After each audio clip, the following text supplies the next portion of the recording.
Hello friends, welcome back to your YouTube channel Vivek Kumar channel. Friends, जैसा कि आप जानते हो कि कोरोना का टाइम चल रहा है, बहुत ज़्यादा कोरोना फैल रहा है, तो घर में ही रहें और सुरक्षित रहें, ऐसे ही मैं आपसे आशा करता हूँ। फ्रेंड्स, काफ़ी टाइम से जो है हमारे चैनल पे वीडियो अपलोड नहीं हुई, इसका कारण थोड़ा सा था कि बहुत ज़्यादा दिक्कत आ गई थी कोरोना के कारण, तो इस वजह से जो है नहीं कर पाए थे हम वीडियो अपलोड।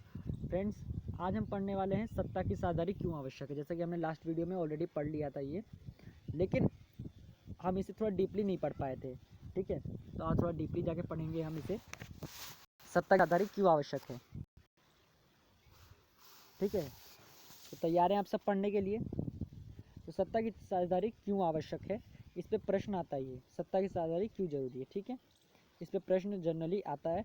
और इस पे कभी कभी क्या प्रश्न आता है, सत्ता की साझेदारी क्यों आवश्यक है, युक्ति परक तर्क दीजिए। अब बच्चे, युक्ति परक तर्क का मतलब है युक्ति परक तर्क दीजिए। ठीक है, नैतिक तर्क नहीं देना है आपको, युक्ति परक तर्क देना है। ठीक है, युक्ति परक तर्क क्या होता है। युक्ति परक तर्क का मतलब होता है हानि या लाभ के परिणामों पर आधारित, मतलब कि जिससे हानि या लाभ होने की जो है संभावनाएं बनती हैं। ठीक है, जबकि नैतिक तर्क क्या होता है, नैतिकता या अंतर्भूत महत्व पर आधारित होता है। ठीक है, तो युक्तिपरक तर्क के बारे में जान लेते हैं। विभिन्न सामाजिक समूहों के बीच टकराव का अंदेशा कम करना। तो लिख लीजिए अगर आप लिखना चाहते हो तो, विभिन्न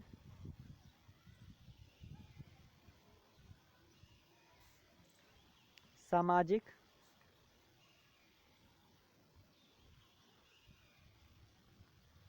ठीक है, सामाजिक समूहों के बीच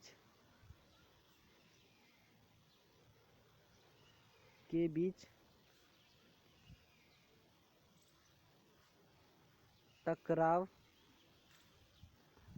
का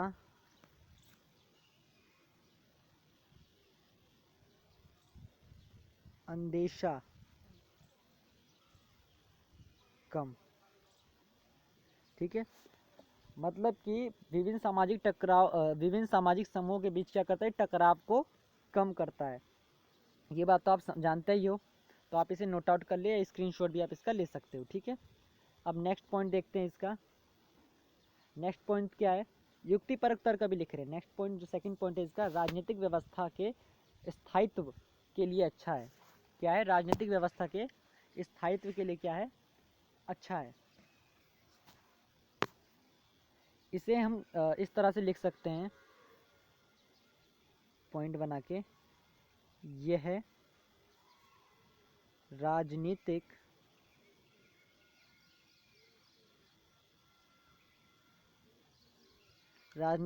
अस्थिरता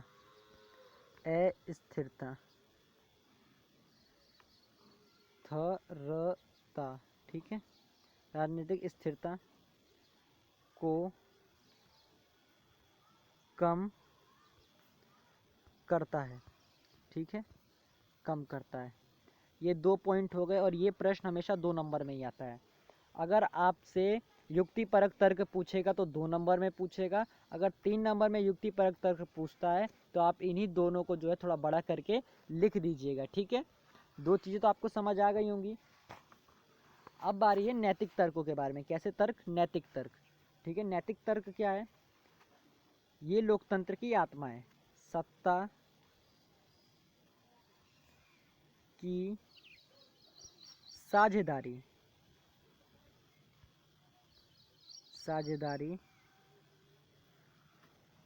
लोकतंत्र की आत्मा है।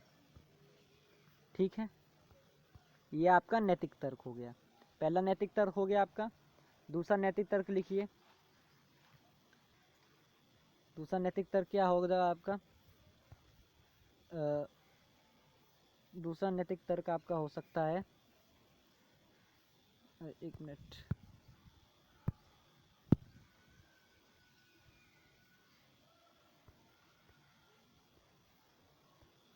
ठीक है, दूसरा नैतिक तर्क लिखिए।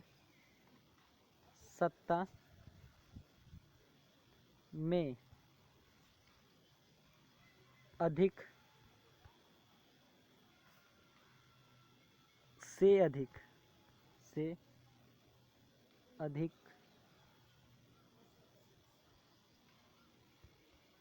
लोगों को भागीदार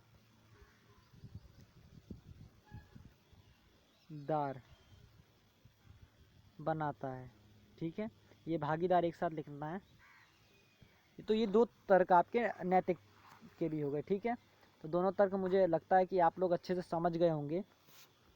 तो दोनों के दो दो तर्क हमने लिखवा दिए हैं, यानी कि 4 तर्क आपके पास हो गए। एक 5वां तर्क भी आप लिख सकते हो। और 5वां तर्क वैसे लिख सकते हो आप कि लोगों का अधिकार है कि उनसे सलाह ली जाए प्रशासन की शासन किस प्रकार हो। ठीक है, कि प्रशासन कैसे चले और शासन किस प्रकार चले। ठीक है, ये दो काम हो सकते हैं सत्ता की साझेदारी में। अब आगे चलते हैं हम लोग सत्ता की साझेदारी के रूप। ठीक है, अब सत्ता की साझेदारी के रूप देख लीजिए, और बहुत इंपॉर्टेंट है सत्ता की साझेदारी के रूप। पेपर में तो काफ़ी इंपॉर्टेंट रोल प्ले करता है सत्ता की साझेदारी के रूप। ठीक है, तो उन्हें देखना आपके लिए तो और ज़रूरी है। राजनीतिक सत्ता का बंटवारा नहीं किया जा सकता, इसी धारणा के विरुद्ध सत्ता की साझेदारी का विचार सामने आया था। लंबे समय से यही मान्यता चली आ रही थी कि सरकार की सारी शक्तियां एक व्यक्ति या किसी खास स्थान पर रहने वाले व्यक्ति समूह के हाथ में रहनी चाहिए। अगर फैसले लेने की शक्ति बिखर गए तो तुरंत फैसले लेना और उन्हें लागू करना संभव नहीं होगा या असंभव होगा। लेकिन लोकतंत्र का एक बुनियादी सिद्धांत है कि जनता ही सारी राजनीतिक शक्ति का स्रोत है। इसमें लोग स्वशासक ही संस्थाओं के माध्यम से अपना शासन चलाते हैं। एक अच्छे लोकतांत्रिक शासन में समाज के विभिन्न समूहों और उनके विचारों को उचित सम्मान दिया जाता है और सार्वजनिक नीतियां तय करने में सबकी बातें शामिल होती हैं। इसलिए उसी लोकतांत्रिक शासन को अच्छा माना जाता है जिसमें ज़्यादा से ज़्यादा नागरिकों को राजनीतिक सत्ता में हिस्सेदार बनाया जाए। मतलब कि वही लोकतांत्रिक व्यवस्था अच्छी होगी जिस लोकतांत्रिक व्यवस्था में ज़्यादा से ज़्यादा लोग जो हैं राजनीति में हिस्सा लेंगे या राजनीतिक सत्ता में लोगों की हिस्सेदारी होगी। ठीक है, आधुनिक लोकतांत्रिक व्यवस्था में सत्ता की साझेदारी के अनेक रूप हो सकते हैं। आइए हम कुछ प्रचलित उदाहरणों पर गौर करें। ठीक है, जैसे उदाहरण 1 दिया है, शासन के विभिन्न अंग जैसे विधायिका, कार्यपालिका और न्यायपालिका के बीच सत्ता का बंटवारा, इसे हम सत्ता का क्षैतिज वितरण कहते हैं। देखिए, सत्ता का क्षैतिज वितरण क्या है? सत्ता का क्षैतिज वितरण कैसा वितरण? क्षैतिज वितरण। सत्ता का क्षैतिज वितरण, सत्ता का क्षैतिज वितरण। सत्ता का क्षैतिज वितरण किस प्रकार होता है? सत्ता का क्षैतिज वितरण किया गया है 3 भागों में। कौन कौन से? सबसे पहले आती है विधायिका। कौन है? विधायिका। फिर कौन है? कार्यपालिका। फिर कौन है? फिर आपकी न्यायपालिका है। कौन है? आपकी न्यायपालिका। ठीक है, ये आपकी सत्ता का क्षैतिज वितरण है। कौन सा वितरण है? क्षैतिज वितरण। जैसे कि यहाँ पर लिखा हुआ है, शासन के विभिन्न अंग जैसे विधायिका, कार्यपालिका और न्यायपालिका के बीच सत्ता का बंटवारा किया जा सकता है या किया जाता है, जिसे हम क्या कहते हैं? सत्ता का क्षैतिज वितरण। ठीक है, अब दूसरा वितरण भी है। दूसरा वितरण क्या है? सत्ता का ऊर्ध्वाधर वितरण। ठीक है, पहले क्षैतिज वितरण के बारे में कुछ बातें दी हुई हैं, उन्हें ध्यान से सुनेंगे, क्योंकि इसमें सरकार के विभिन्न अंग एक ही स्तर पर रहकर अपनी अपनी शक्तियां या शक्ति का उपयोग करते हैं। ऐसे बंटवारे से यह सुनिश्चित हो जाता है कि कोई भी एक अंग सत्ता का असीमित उपयोग नहीं कर सकता। हर अंग दूसरे पर अंकुश रखता है। इससे विभिन्न संस्थाओं के बीच सत्ता का संतुलन बनता है। लोकतांत्रिक संस्थाओं के बारे में 9वीं कक्षा में पढ़ते हुए हमने देखा था कि हमारे देश में कार्यपालिक सत्ता का उपयोग करती जरूर है, पर ये संसद के अधीन कार्य करती है। देश की सत्ता का उपयोग, जो सत्ता का उपयोग है वो कार्यपालिका करती है, लेकिन ये किसके अधीन होकर करती है? संसद के अधीन होकर करती है। तो कार्यपालिका किसके अधीन होती है? संसद के अधीन होती है। किसके अधीन होती है? संसद के अधीन होती है। क्वेश्चन आ सकता है कार्यपालिका किसके अधीन होती है? तो कार्यपालिका संसद के अधीन होती है। ठीक है, कार्यपालिका की नियुक्ति न्यायपालिका की नियुक्ति कार्यपालिका करती है। जो न्यायपालिका है उसकी नियुक्ति कौन करती है? कार्यपालिका करती है। ठीक है, पर न्यायपालिका ही कार्यपालिका और विधायिका द्वारा बनाए कानूनों पर अंकुश लगाती है। अब देखिए कैसी चेन बना रखी है, सब एक दूसरे पर निर्भर हैं, कहीं ना कहीं सब एक दूसरे पर निर्भर हैं और अंकुश भी लगाते हैं। अब न्यायपालिका को किसने बनाया? कार्यपालिका ने। और न्यायपालिका क्या कर रही है? न्यायपालिका कार्यपालिका और विधायिका द्वारा बनाए गए कानूनों पर अंकुश रख रही है। इस व्यवस्था को निरंतर एवं संतुलन की व्यवस्था भी कहते हैं। क्वेश्चन आ सकता है निरंतर और संतुलन की व्यवस्था क्या है? तो यही व्यवस्था है कि कार्यपालिका किसके अधीन है? संसद के अधीन है। न्यायपालिका को कौन नियुक्त करता है? कार्यपालिका। और न्यायपालिका को कार्यपालिका नियुक्त कर रहा है, और न्यायपालिका जो है आपकी कार्यपालिका और विधायिका दोनों के जो कानून है उस पर अंकुश भी लगाए हुए हैं। ठीक है, दूसरा है सरकार के बीच भी विभिन्न सरकारों पर सत्ता का बंटवारा हो सकता सरकार के बीच भी विभिन्न स्तरों पर सत्ता का बंटवारा हो सकता है। जैसे पूरे देश के लिए एक सामान्य सरकार हो और फिर प्रांत या क्षेत्रीय स्तर पर अलग अलग सरकारें रहें। पूरे देश के लिए बनने वाली एक ऐसी सामान्य सरकार को अक्सर संघ या केंद्र सरकार कहते हैं। जैसे कि आप जानते हो, आज आपने कई मंत्रियों के भाषण में सुना होगा केंद्र सरकार, केंद्र सरकार, केंद्र सरकार। तो केंद्र सरकार क्या है? केंद्र सरकार पूरे देश की सरकार है। ठीक है, प्रांतीय क्षेत्रीय स्तर की सरकारों को हर जगह अलग अलग नामों से पुकारा जाता है। भारत में हम इन्हें राज्य सरकार कहते हैं। हर देश में बंटवारा ऐसा ही नहीं है। कई देशों में प्रांतीय या क्षेत्रीय सरकारें नहीं हैं, लेकिन हमारी तरह जिन देशों में ऐसी व्यवस्था है वहाँ के संविधान में इस बात का स्पष्ट उल्लेख है कि केंद्र और राज्य सरकारों के बीच सत्ता का बंटवारा किस तरह होगा। बेल्जियम में तो ये काम हुआ है, पर श्रीलंका में नहीं हुआ। बेल्जियम में देखा ना आपने, राज्य सरकार है, केंद्र सरकार है और सामुदायिक सरकार भी है। ठीक है, राज्य सरकारों से नीचे के स्तर की सरकारों के लिए भी ऐसी ही व्यवस्था हो सकती है। नगर पालिका और पंचायतें ऐसी ही इकाइयाँ हैं। ठीक है, राज्य सरकार के नीचे भी कोई सरकार होनी चाहिए, क्योंकि भारत एक बहुत बड़ा देश है, राज्य सरकार से मतलब इतना हैंडल नहीं हो पा रहा है, इसलिए पंचायतें और नगर पालिका जैसी व्यवस्था भी की गई है। उच्चतर और निम्नतर स्तर की सरकारों के बीच सत्ता के ऐसे बंटवारे को ऊर्ध्वाधर वितरण कहा जाता है। उच्चतर और निम्नतर का मतलब क्या है? केंद्र सरकार सबसे ऊंची, उससे छोटी राज्य सरकार, फिर राज्य सरकार से छोटी नगर पालिका और पंचायतें। तीसरा क्या है? सत्ता का बंटवारा विभिन्न सामाजिक समूह मसलन भाषीय और धार्मिक समूह के बीच भी हो सकता है, जैसे बेल्जियम में सामुदायिक सरकार हुई थी। ठीक है, कुछ देशों के संविधान और कानून में इस बात का प्रावधान है कि सामाजिक रूप से कमजोर समुदाय और महिलाओं को विधायिका और प्रशासन में हिस्सेदारी दी जाए। पिछले साल हमने अपने देश में प्रचलित आरक्षित चुनाव क्षेत्र वाली ऐसी ही व्यवस्था के बारे में पढ़ा था। इस तरह की व्यवस्था विधायिका और प्रशासन में अलग अलग सामाजिक समूहों को हिस्सेदारी देने के लिए की जाती है, ताकि लोग खुद को शासन से अलग ना समझने लगे। अल्पसंख्यक समुदायों को भी इसी तरीके से सत्ता में उचित हिस्सेदारी दी जाती है। सामाजिक विभिन्नताओं को शासन में भागीदारी देने से अलग अलग तरीकों पर हम इकाई 2 में चर्चा करेंगे। ठीक है, चौथा, सत्ता के बंटवारे का एक रूप हम विभिन्न प्रकार के दबाव समूह और आंदोलनों द्वारा शासन को प्रभावित और नियंत्रित करने के तरीके में भी लक्षित कर सकते हैं। जैसे दबाव समूह आप देखते होंगे, स्टूडेंट यूनियन होता है आपका, किसान यूनियन होता है, तो ये सारे क्या है? दबाव समूह हैं। ये सब क्या है? दबाव समूह। किसानों के प्रति कुछ होता है तो किसान यूनियन आ जाता है, स्टूडेंट के लिए होता है तो स्टूडेंट यूनियन आ जाता है। ठीक है, इस तरह की चीज़ें होती हैं। ये सब दबाव समूह जो सरकार पर दबाव बनाते हैं। तो इस तरह से आपका जो ये चैप्टर है वो फिनिश हो चुका है। अब आपके चैप्टर में वैसे तो कुछ है नहीं, लेकिन मैं इस चैप्टर के कुछ इंपॉर्टेंट क्वेश्चंस ज़रूर बताने में रुचि रखता हूँ। देखिए, वैसे तो ये 2 पार्ट में चैप्टर्स हमने डिवाइड किया था, तो इसके कुछ इंपॉर्टेंट क्वेश्चन मैं आपको बताना चाहूँगा, और अगर आप चाहो तो उन क्वेश्चनों को आप कर सकते हो। और आप प्रॉफिट में रहोगे अगर आप उन क्वेश्चनों को करते हो, क्योंकि आपको तो पता ही है कि वो क्वेश्चन बहुत इंपॉर्टेंट होंगे जो आपको मैं बताऊंगा। तो नोट आउट कर लीजिए उन क्वेश्चनों को, ठीक है। तो प्रश्नों को कर लेते हैं एक बार। तो थोड़े सा, अगर मैं इंग्लिश में वैसे पढ़ूंगा प्रश्न, ऐसा नहीं है मैं हिंदी में नहीं पढ़ूंगा, क्योंकि आपका हिंदी में नहीं, तो हिंदी में तो पढ़ूंगा ही पढ़ूंगा, ठीक है। तो define the concept of community government with reference to Belgium, ठीक है, हिंदी में इसका अनुवाद है। बेल्जियम के संदर्भ में सामुदायिक सरकार की अवधारणा को परिभाषित कीजिए। एक नंबर का क्वेश्चन है।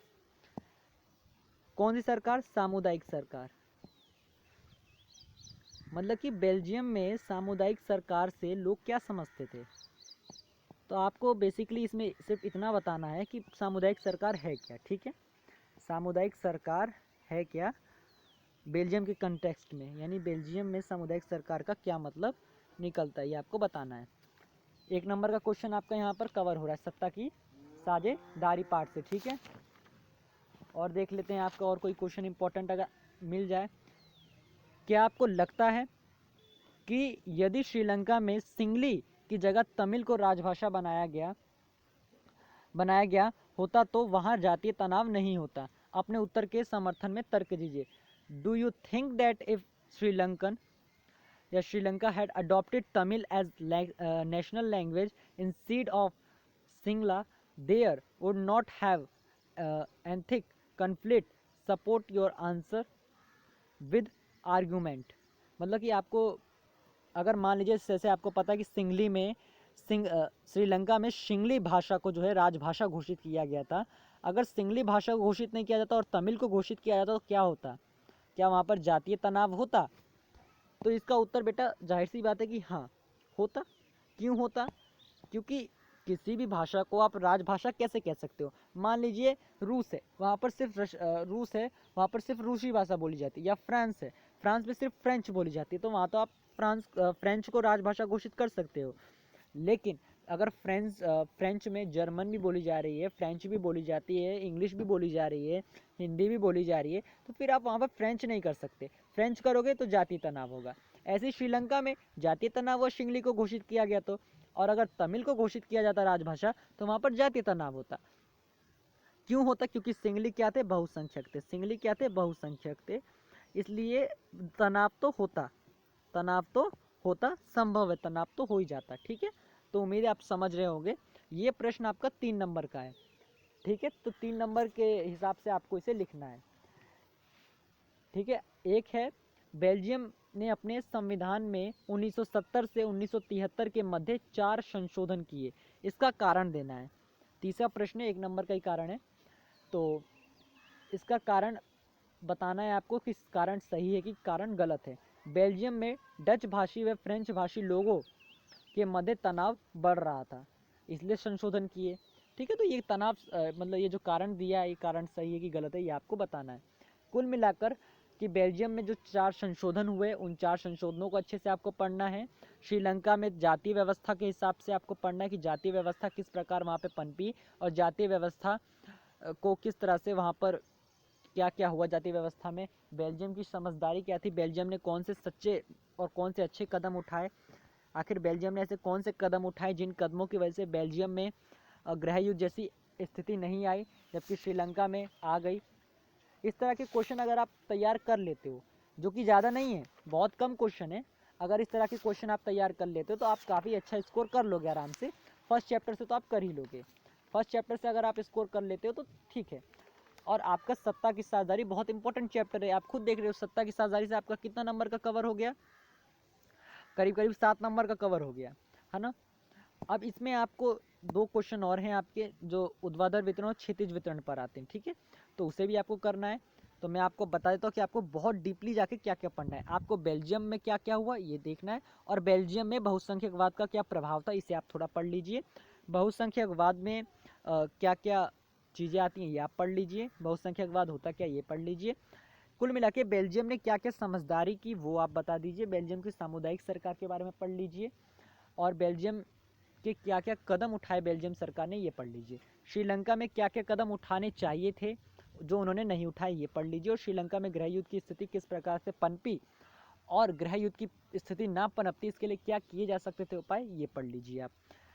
ऊर्ध्वाधर वितरण और क्षैतिज वितरण के बारे में आप थोड़ा सा जानकारी हासिल कर लीजिए, ठीक है।